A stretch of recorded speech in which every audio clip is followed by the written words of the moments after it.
What's up? I'm Jeremy. I'm AJ. These are extraordinary times.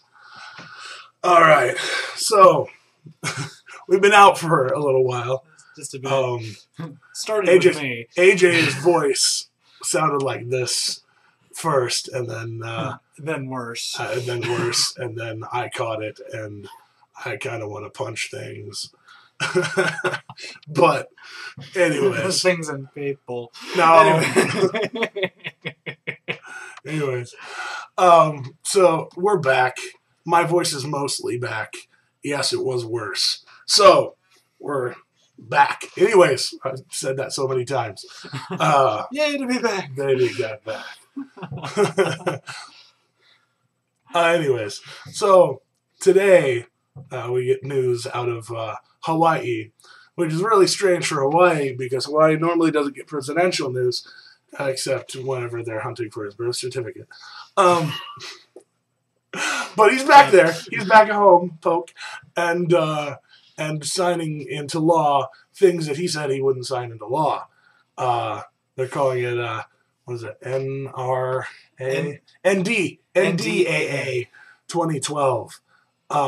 Basically, they took a defense spending bill and wrapped it up with a couple of different provisions, not the least of which being the fact that if they feel so inclined, they can abduct a U.S. citizen and not have to put him on trial in any reasonable amount of time. They meaning actually the White House primarily. Like the president is specifically given the executive branch itself is given the authority to indefinitely detain people.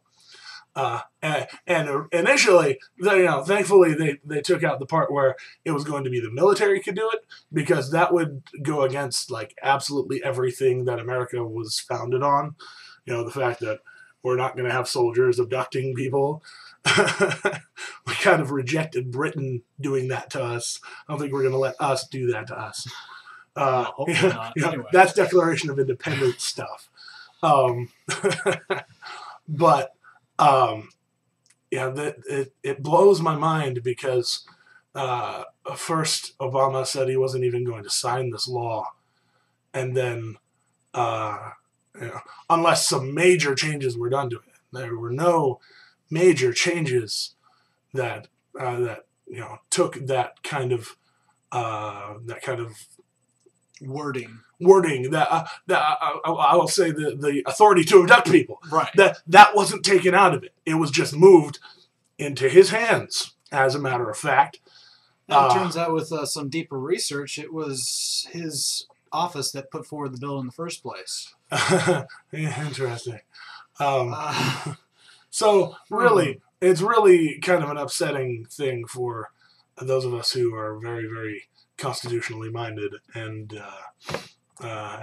independently minded, who really don't like that kind of power being in anybody's hands, much less the government's hands. So the thing that comes to me is he says he's not going to use the power against Americans. And I thought, I don't even care about you. I don't care what little promise you might, even if you keep it. I don't care about that. There are going to be presidents after you who are going to allegedly. Anyways. Yeah, right. That are going to be tempted to use this. Or, beyond tempted, are planning on using this. This is not something we want to give into the hands of, anybody's future. Yeah. I don't care what a little promise. Promise means nothing against the law. Yeah, and he said it in a signing statement that it's funny because he criticized President Bush for using signing statements to be like, oh, I'm not going to blah, blah, blah with this blah, blah, blah power that I'm going to actually use to do whatever that H I want to do. So there you go. Signing statements mean nothing. Yes. President gonna do what president gonna do. Period. Oops.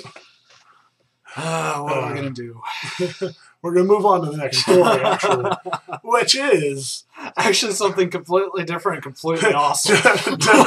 And now for something completely different. Orcas versus sharks. Which is awesome, by the way. It's just, if you think about the epic battles that can ever possibly happen in this world, you take an orca, killer whale, versus a shark, and you just watch them duel to the death.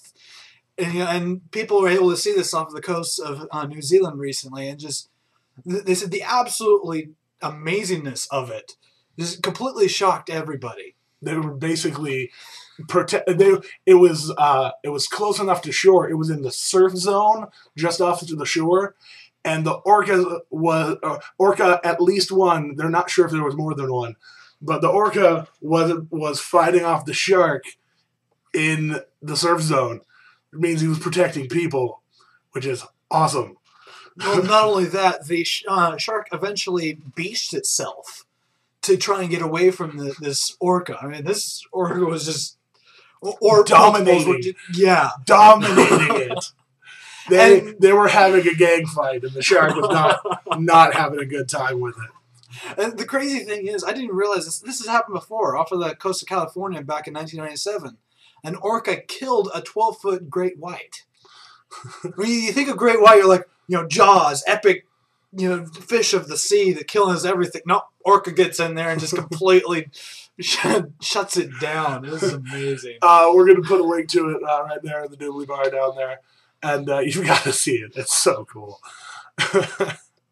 And, we kind of a sad day for those of us who really like movies in general, fighting movies. We had a sword fighting master die very recently. His name is Bob Anderson. And you might not know him off the top of your head. If you do, you're a movie nerd like me and AJ. But he has done crazy stuff. Like, started out in... I think let's see. Anyways, yeah. Sorry, mine. Anyway, distractions. Let's see. He's a fencer. Started out, working the fencing industry. If you want the fencing circuit, whatever, over in Britain. Eventually joined. It's a very British sport. Yeah, it kind of is.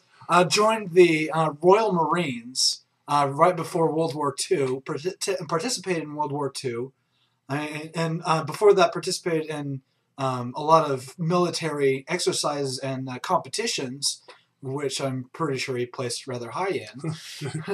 He was an Olympic fencer, and I'm not sure if you've ever seen fencers, much less Olympic fencers. They are good. Very, very good.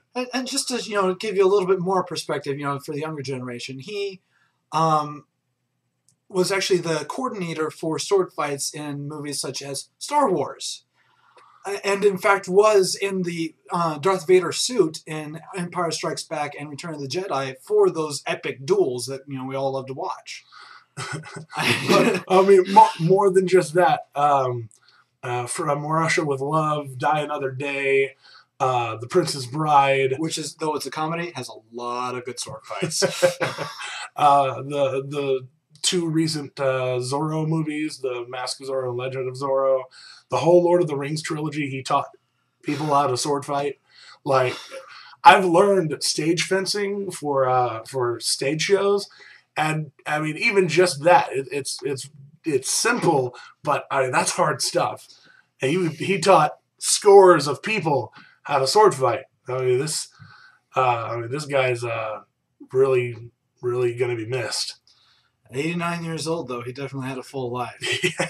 I mean, all of the stuff that he's brought, I don't know who's going to be able to fill his shoes. Yeah, so it's a sad day for the movie nerds. But, well, that's the end. We're going to cut out. I've got things to do. AJ's got things to do. We'll be back with you on Wednesday. As always, send us your stories, allthingsextraordinary@gmail.com, as always. it. And he's AJ. He's Jeremy. These are extraordinary times. Beware.